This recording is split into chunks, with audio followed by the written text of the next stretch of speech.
just as lockdown started, I got a Nespresso coffee machine because I thought, oh, I'm not going to be going into town to have coffee, effectively.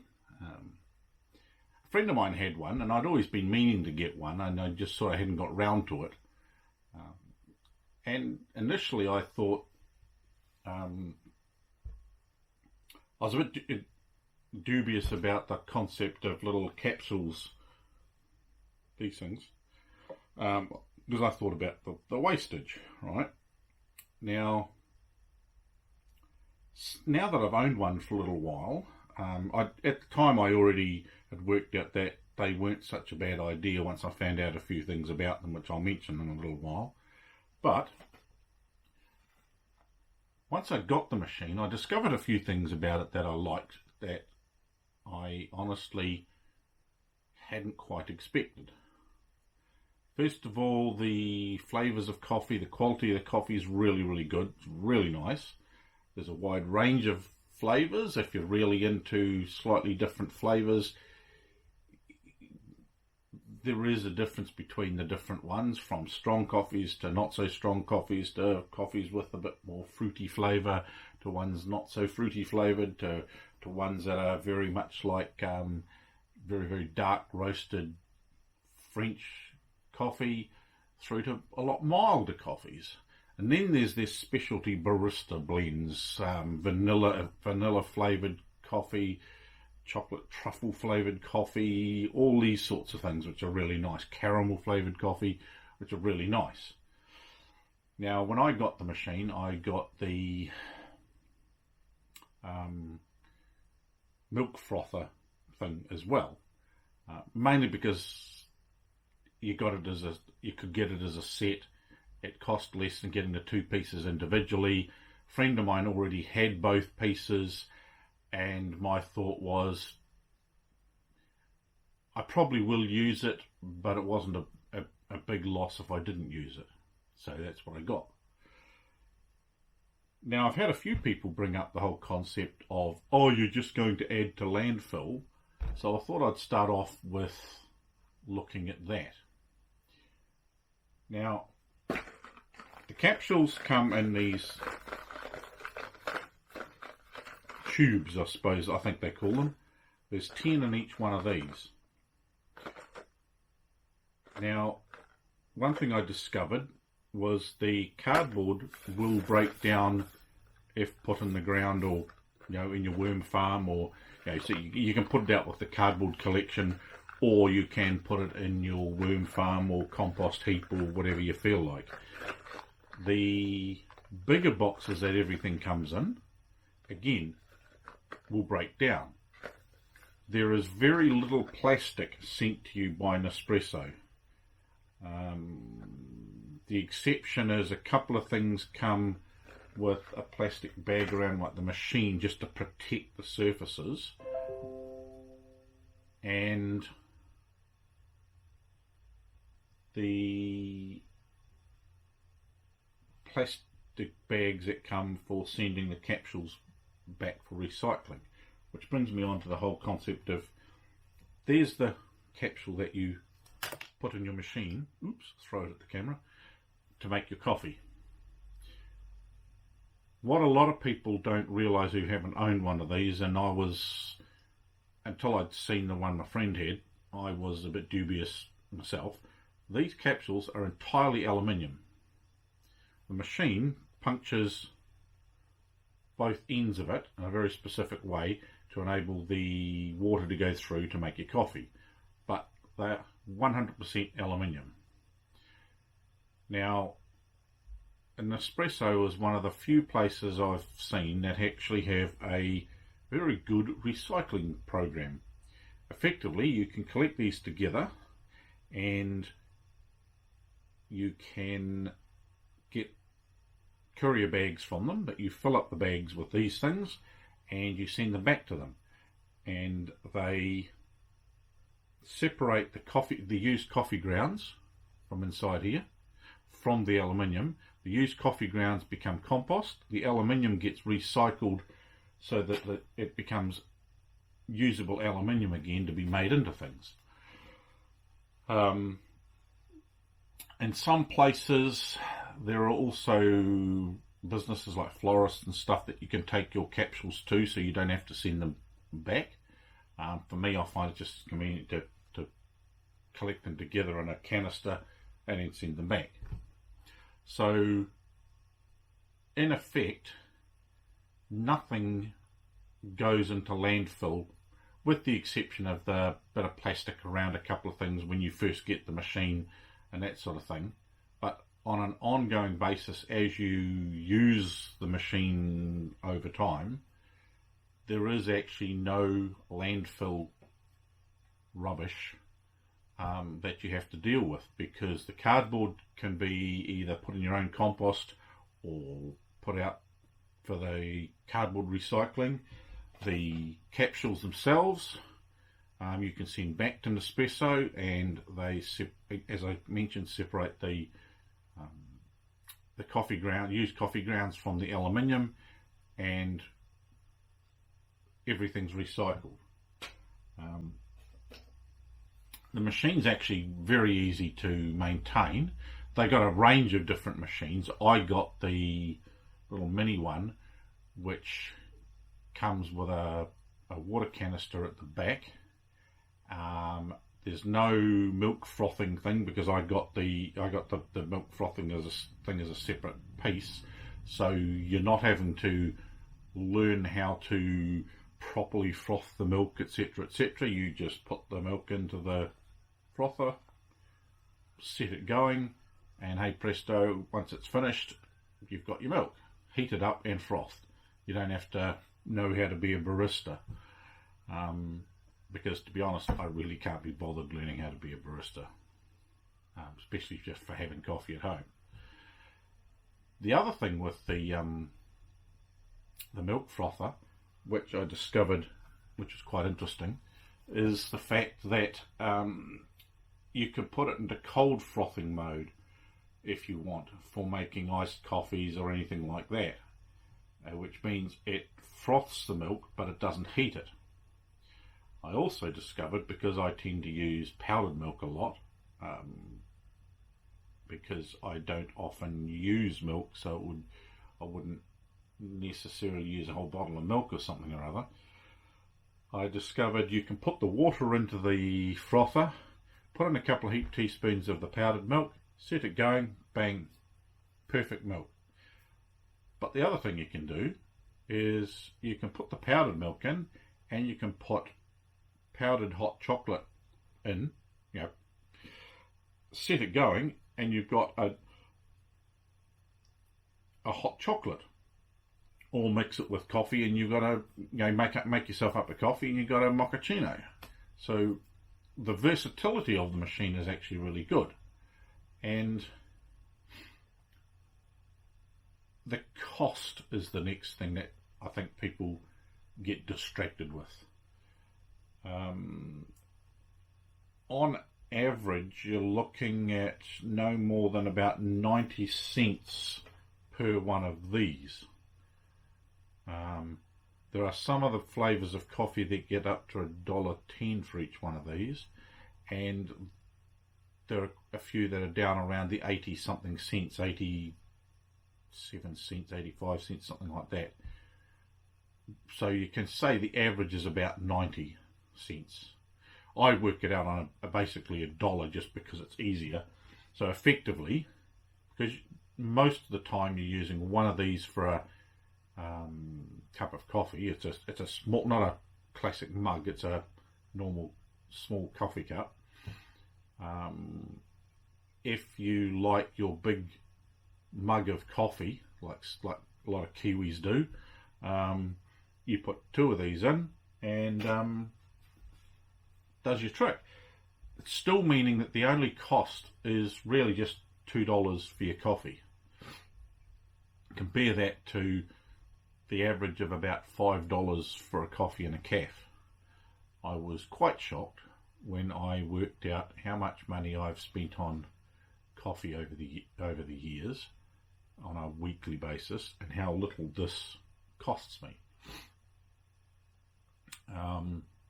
all your ordering is done online, which was quite convenient during this lockdown because it's a food item, so it's counted as an essential. Nespresso's delivery system is really good. I think it's, if you order by 2:30, I always make it by 2, but I think it's 2:30 in the afternoon. It's guaranteed that it'll arrive the next day if it's not a weekend. So what's today? Today, for instance, is Wednesday. If I had put an order in before 2 o'clock today, I know that the courier will turn up with what I ordered tomorrow morning. Taking into account at the moment things can be a little bit tricky with the lockdown, and courier deliveries can sometimes be a bit slower. I was still surprised that the day after I ordered the machine, it arrived. When I ordered extra coffee, the day after I ordered it, it arrived. So there's no waiting. If you have to call them for any reason, like I wanted to check a few things, I wanted to check if they could still deliver during lockdown, this sort of thing, very nice and helpful on the phone. As far as companies that you have to actually phone and communicate with via voice communication, excellent to deal with, very helpful. If you got any questions about something, they're very, very quick and comfortable to answer them. So yeah, it's been an interesting venture in getting this machine and using it, and when things go back to normal, I can't see my usage dropping by much. A friend and I regularly have a coffee via video at the moment, and I can't, while that may change to some degree, I'm guessing that most of my coffee drinking for at least the next 6 to 8 weeks is probably going to be at home. No matter what happens with Cass in town, I will probably have the odd coffee in town if I have to go into town to do something, but I'm not going to be going into town just to have coffee at all.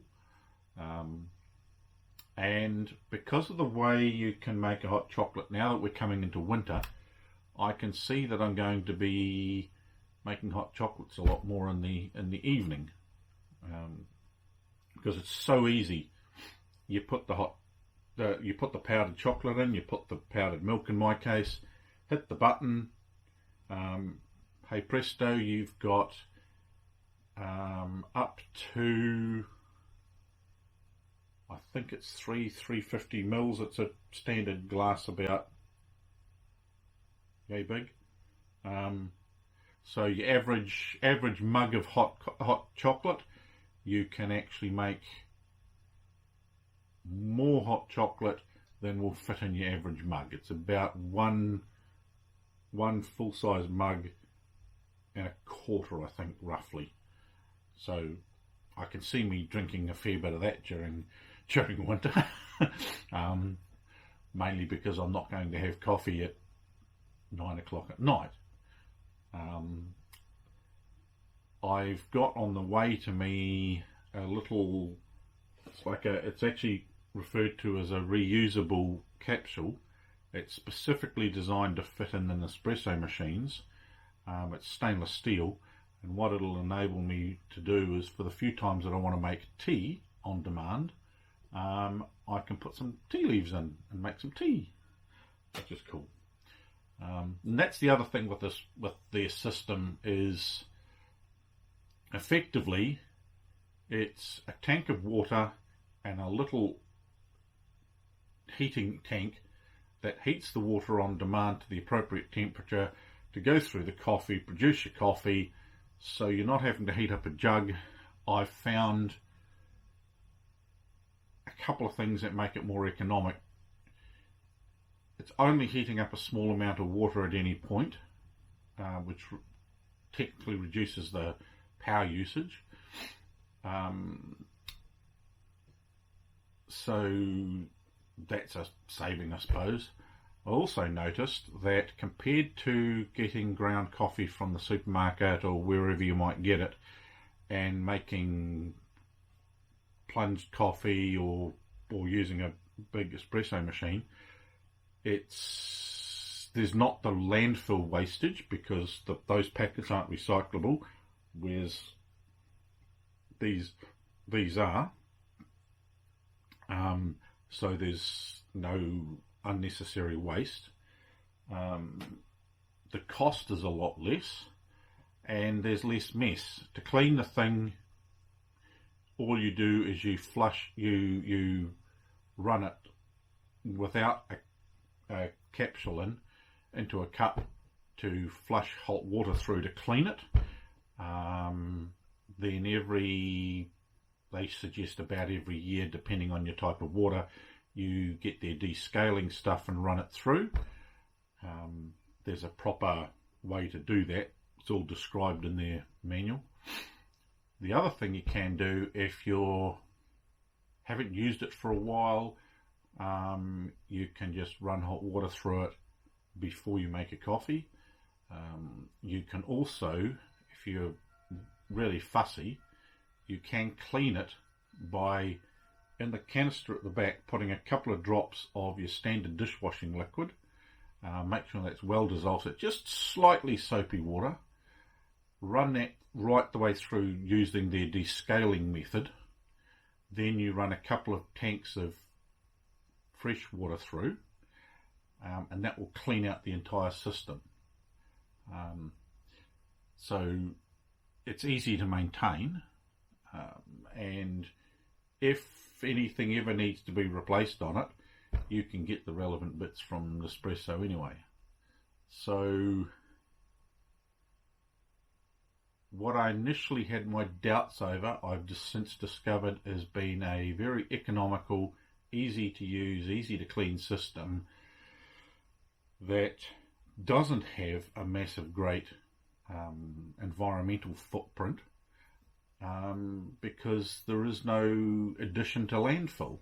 There's nothing to do with this Nespresso machine and making my coffees every day that has actually gone into my normal rubbish, because everything is recyclable, either through putting it out with the cardboard or sending it back to Nespresso to be dealt with. And I can't really say that about a heck of a lot of companies at the moment. So yeah, and on top of that, the delivery system to get things to you when you order it. If you buy 50 capsules, which is basically 5 of these, your delivery is free. So that's pretty good.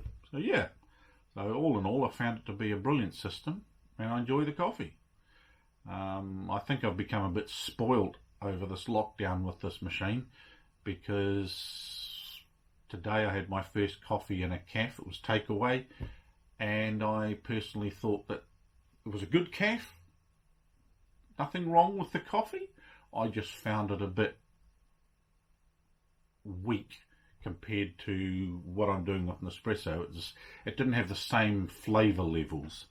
I would have had to ask for a triple shot or something like that to get to the same level of what I've got used to with the Nespresso machine at home. So yeah, it's been an interesting experiment that's become a permanent part of my day. So yeah, I definitely recommend the Nespresso system to people. You can get it on any sort of size, from the small size I've got, which suits me. Very easy and quick to make a couple of coffees if you've got someone visiting, and it doesn't take much time to make 3 or 4 coffees if you need to. Or if you've got a big family or an office or something like that where you need to make lots of coffee, they've got other machines that are of varying sizes, right up to quite commercial machines for workplaces. So yeah, brilliant system.